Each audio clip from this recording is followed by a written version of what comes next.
Satuan Unit Ranmor Polrestabes Palembang meringkus seorang pelaku spesialis penipuan dan penggelapan yang sudah berkali-kali beraksi. Pelaku ditangkap setelah beberapa korbannya membuat laporan.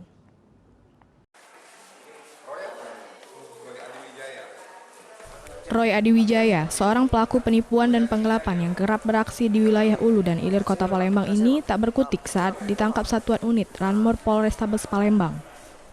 Pelaku ditangkap saat berada di sebuah salon pangkas rambut di kawasan Jalan Bangau, Kecamatan Ilir Timur 2, Palembang.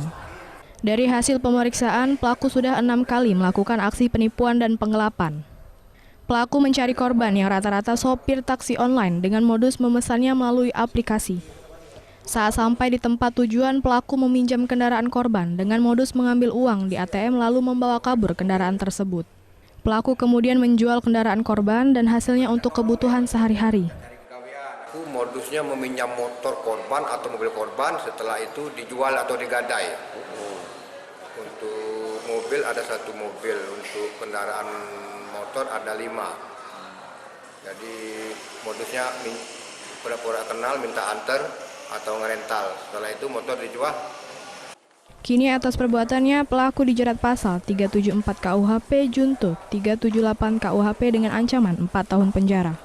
Dari Palembang, Muhammad David, iNews melapor.